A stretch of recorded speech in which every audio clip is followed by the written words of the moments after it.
Hey there, Cut fam. We're thrilled to announce that Undertow Content has launched an exciting new webinar series, Pitch Please, a data-driven blueprint for pitching your projects. 5 Zoom sessions over 5 weeks presented by 5 top-tier industry experts sharing the insights and strategies you need to sharpen your pitch and unlock bigger opportunities. After our sold-out South by Southwest Sydney panel last year, we knew we had to bring you more on data, marketing, and the starting with the end approach.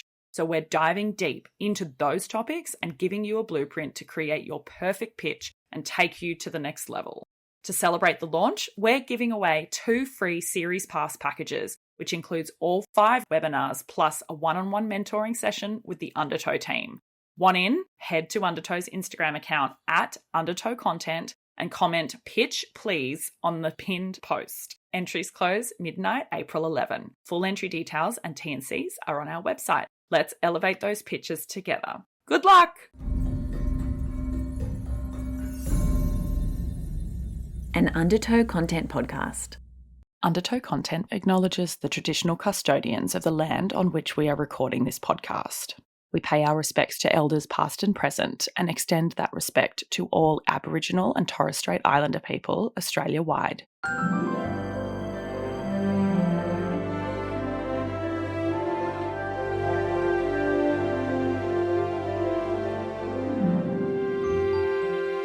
Welcome to Cut, the podcast, and another bonus episode where we use this platform as a launchpad for emerging voices who are shaking things up. We're here to bridge the gap between the next generation and you, our curious listeners. In this bonus episode, we have the energetic and inspiring Beadman twins. Taryn and Shae are a dynamic duo in the world of performing arts.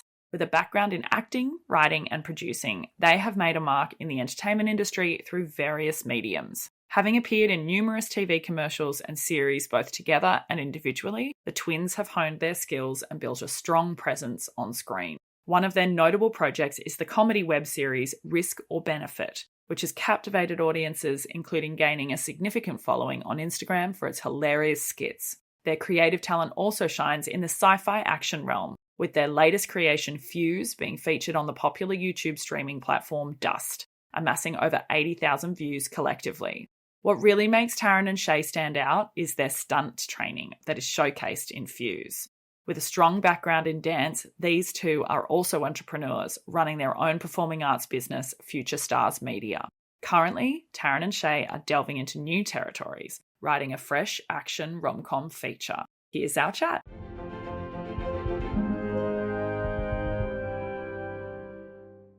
Tell us about you. I'll start. Well, I'm Taryn, and this is Shae. Not that you can see us, but they can over here. So a bit about us. We grew up as dancers predominantly. Mum always had us in like commercials and stuff like that because twins are super cute. And then we really love dance. We love dance and love performing in general. Like we loved musical theatre. We loved the acting side as well. And then went to full-time dance out of high school at Browne Street Performing Arts in the city. And then we discovered that we wanted to go down the acting route. Yeah. But where it really got interesting was COVID hit. Yes. And auditions and everything stopped, and that was obviously super hard for actors, but we're real go-getters. We love to make stuff happen. So we started to dive into the writing, which we never really thought we would ever do. Never. Started with 1-minute comedy skits, then into a short film, now into 2 feature films we've written. So amazing. Yeah. And so what are you working on now? Obviously you said you've got your scripts happening, but tell us also about the business. Yes, so we started our business just a little over a year ago. How it came about is we found that the performing arts always really helped bring out our personalities. We were actually really shy kids around people that we didn't know very well. And it was the performing arts that really brought out our like silly, crazy sides. And as we got older, the more we got into acting and performing arts, the more our personalities, came out in front of everyone. So we're like, how can we do this for kids through the performing arts like it did it for us? So we started our business called Future Stars Media. Yeah, where we do these workshops that are for a little bit all of the sides of the industry. So we've got like a catwalk modelling class, a on-camera acting class, a wellness class, and a photography session, all based around building confidence in kids through the performing arts. And it's gone kind of boom over the last year, and it's pretty exciting to see that it's blowing up a bit, which is really great. The ball's just rolling with it. And then your scripts and projects, what are you passionate about? What are you working on? Together, we love action stuff. We fell into the action genre through, I guess, dance, in a way. And we're just big Marvel nerds. We love all the Marvel movies. Biggest Marvel nerds. So we're like sick of waiting for those opportunities and like stuff that we're just going to go out and make this happen for ourselves. Yeah. Let's start training. Let's start learning this stunt stuff. Our first one we put together is called Fuse, and it's kind of this dystopian Sense8 meets Divergent series, which is really cool. We learn all the stunt training. We create a little proof of concept for that, which is on Dust channel on YouTube. Collectively over their social media channels, it has about 80,000 views. So Great. people really responded to it, which I think, who doesn't love a dystopian world? I know, we love it. We got obsessed with all the Hunger Games, the Maze Runners, all of those things. That's, I think, where the inspiration for that one sort of came from. Why should people hire you? Why should they work with you? We're really fun. No, that's not the only reason. We're real blast to work with. But no, that's not the only reason, obviously. I think that we're real hard-working go-getters. We're willing to do anything to get to where we want to get to. So I don't think we're willing to say, like, no to anything. I think that's a good sort of... I think it's our work ethic that really draws people in. Like Taryn said, we're hard workers and we'll do whatever it takes and we'll try new things and we'll put ourselves out there, and we've always got an open mind. We're real collaborative people. Yeah, we love working with people. We're people. Yeah, we're people. We love feedback. We love brainstorming. I think that's where the best work comes from. I think if you're too closed-minded in that, that's sometimes where it gets hard to work with.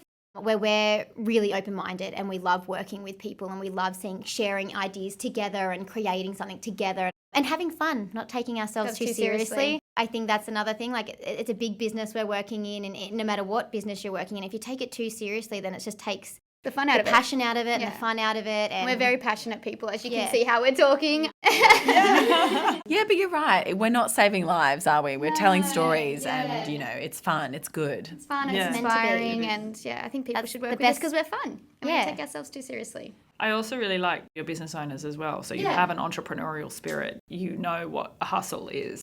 I think that also adds to it as well. It's kind of, you understand it, what it means to be building something. Yeah, definitely. And I think that was even like when we produced and put together Fuse, that was the first thing we ever produced, and seeing how everything comes together in a film and how important every single person is on that set, that just opened our eyes so much to the industry in general, and we look at it in such a different way now and realise that everyone needs to work their butts off to put something together like that, and it was just such a great experience. You can't make the film without everyone doing their part fully, like if no one can be slacking off. So I think having our own business, we know you can't slack off, and we have that sort of drive every role is in us. important. We have that drive to kind of keep pushing forward 100%. And who is your dream to work with? Taryn, you first. We talk about this all the time.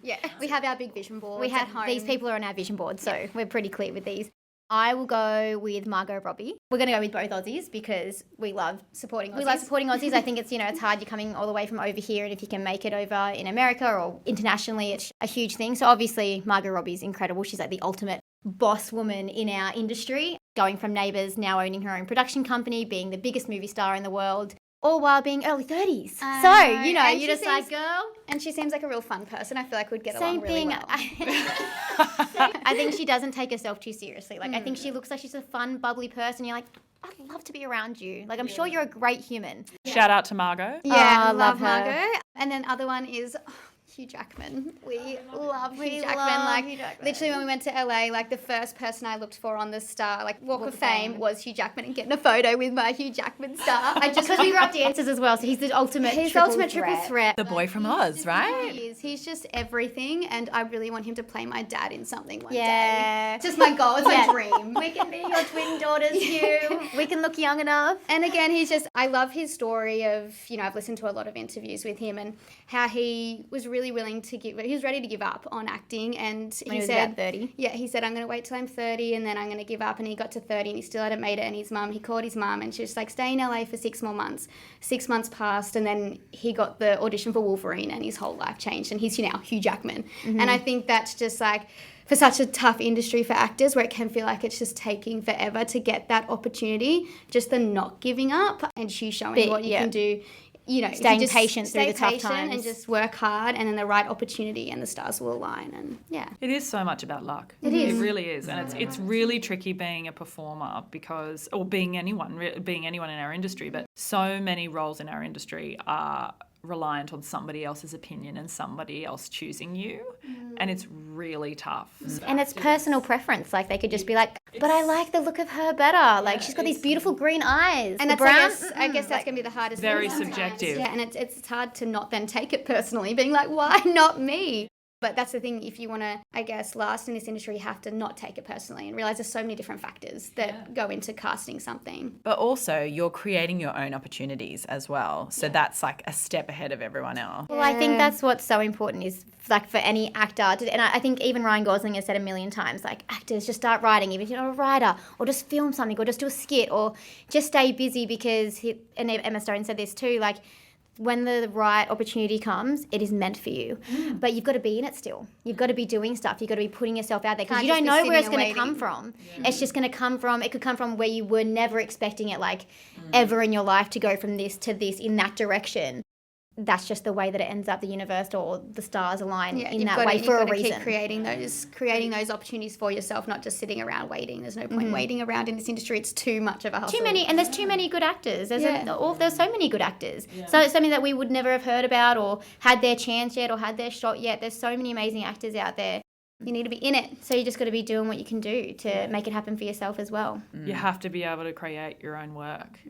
You have to wear multiple hats in the industry now. 100%. And I know there are some people who say, nope, just focus on one discipline. And for certain people, that's true. But I think more generally, you've got to create your own work, figure out how to do that. If you can wear two hats, it's usually better than one. Yeah, what are they calling it now? The hybrid. The slashies? Actors. Yeah, the slashies, the hybrids, the this cross this. Really curious, what do you need to move your career forward? We're really trying to, I think it's just network as much as possible. I think that's the biggest thing we've been trying to do. Meeting the right person is what we need, like meeting the right people and stuff like that. That's where the stars and opportunities will align with. I think we're kind of doing what we can to keep ourselves busy and on the creative side and put ourselves out there and go into more events and networking events. We started doing that a lot more this year, realising that, you never know where you're going to meet the people you'll end up working with, or who might have that goal, or who might have that opportunity we're talking about that you don't know where it's going to come from. I think that's the one thing we've been sort of missing, is really getting out there and networking a little bit better and meeting a whole range of different filmmakers in all different areas. So I think that's probably what we need to do more of now, and hopefully all of that will help those little magic stars align into the right opportunity. So it's like visibility. Yeah. What is your superpower? We've got two. Well, I was going to say, I'm like, you can have one each. I would say being a twin is definitely a superpower. I think it's something not everyone has, obviously, and I think it's incredibly special. It's like nothing you can even describe to people unless you're a twin, I guess. Yeah, that's definitely one of our superpowers. We've always got that person there by our side no matter what, where we can go into this together, and I think that's what's kept us sane and kept us going as long as we've been going and pushing as hard as we have been, because we have each other. Yeah, and the other one would be like, we're not quitters. We have this trait, superpower in us, that we just don't quit. We don't quit. We don't quit. I will be 98 and still pushing for this dream that we have. Like if I've got my mind set on something, and our mum probably put this work ethic into us. If we've got our mindsets on something, we're just going to keep going until we get it. And she kind of created this, I know we're saying our mum, but she's a very strong person, and she kind of created this work ethic in us that we love the highs and the lows. It's not even that we love the journey of it. We don't want to quit because we don't want to quit. We actually enjoy the journey of feeling up and down. And it's about staying patient and just keep going, because you never know what's going to happen. But we're not quitters. As long as we love it, we're not going to quit it. No. Grit. Yeah, we love grit. Resilience. That's so interesting too. It's enjoying the journey. People say that all the time. I just want to feel good all the time. I just want to get there. I just want to get there. And it's, we all want to feel good all the time. None of us like feeling bad. Yeah. And we all want to get there. I think the goal, and it's hard. But there's always that next thing as well. When you love the hustle that much, it's like, okay, so what next? Yeah. We never thought we'd own a business. What's next? And then writing and all that kind of stuff. That's how that all came great about. Though. That's a constant, okay, but it just keeps you moving. It's great. Okay, so what kind of film are you going to pay to see at the movies? We just went and watched Deadpool and Wolverine. Action movies, Marvel movies. That's obviously Marvel movies is a must for us because we're big Marvel nerds, and I have to go see every Marvel movie in a cinema. I'm not sure if you've gone and seen a Marvel movie when it's the first week of release in a cinema with the rest of the Marvel nerds around you, but it's like a whole experience. It is. Everyone's laughing. Everyone gets every single little joke. We're clapping. We're carrying on, and so it's a really fun experience. But I also love a good comedy in the movies. Because the same thing, like when we went and saw Everything Everywhere All at Once, Which just has everything. which obviously has the crying, the drama, the laughing, everything.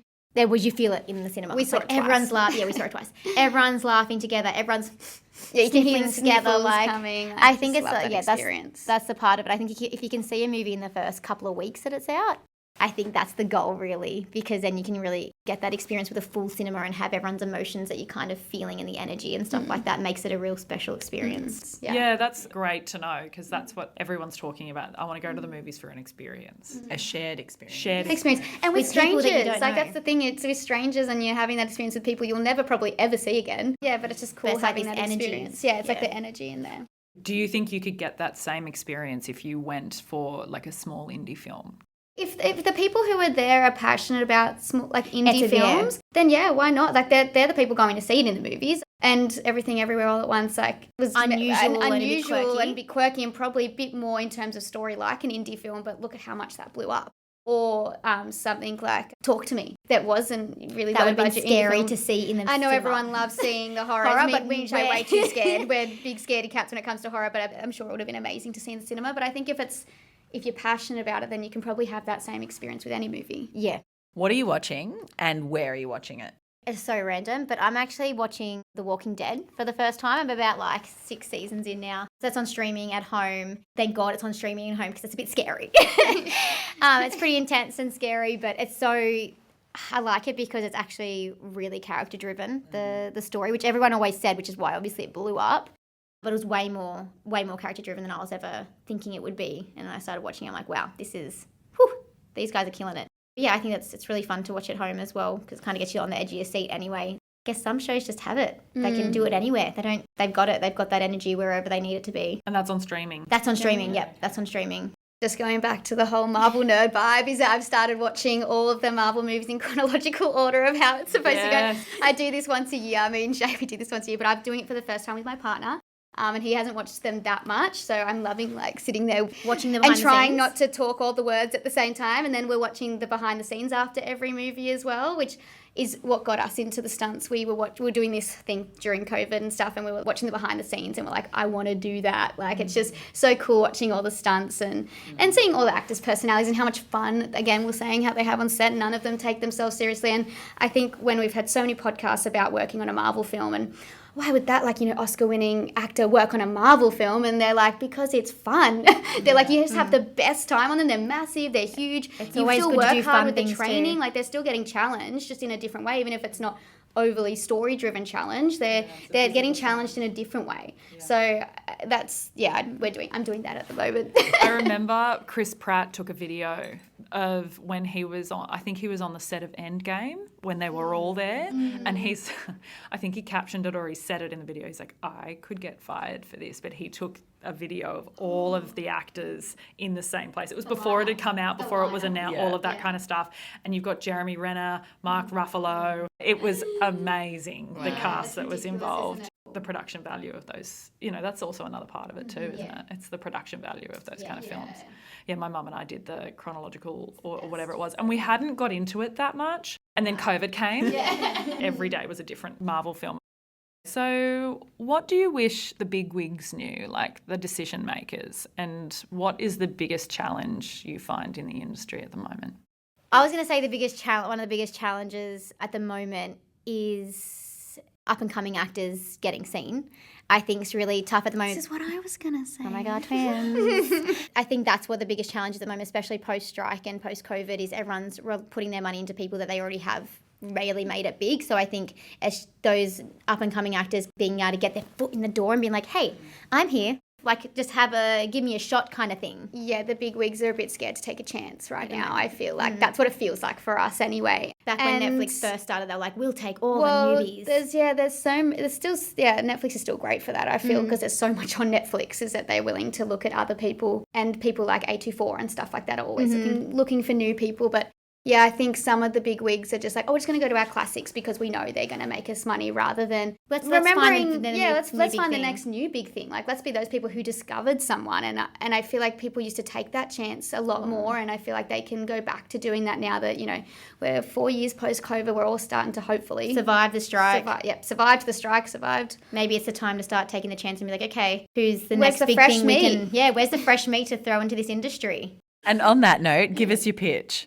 I think I was almost going to say, like, if you're wanting to look for the next big thing to come out of Australia, like Aussie, stunt, badass, kick-ass, hardworking, don't take themselves too seriously, twins are ready to, you know, Beadman twins are here and ready to make that launch for you guys. Make a splash, yeah. We're ready to make a splash, and we're ready to work hard for it and be the next big thing. I reckon you guys are like the female action rom-com version of the Philippou brothers. And I will take that. Yeah. I will gladly take that.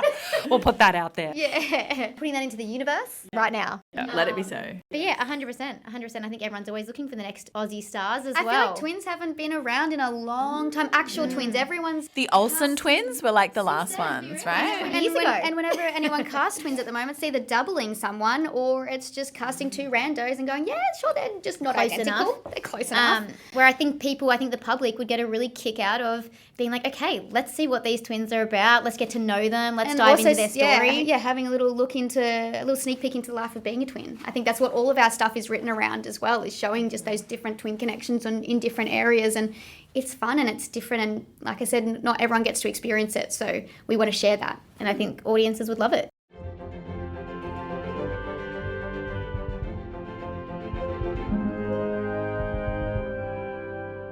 These girls are kick-ass and I'm excited to see their trajectory. If you're an emerging practitioner in the biz and want to be on one of our Launchpad episodes, shoot us an email with your bio, resume, headshot, all that jazz. Email address is in the show notes. Bye for now. Cut is an Undertow content podcast. Your hosts are Amanda Browne and Nell Nakkan. Music composed by Genevieve Patrick, produced by Ali Aitken.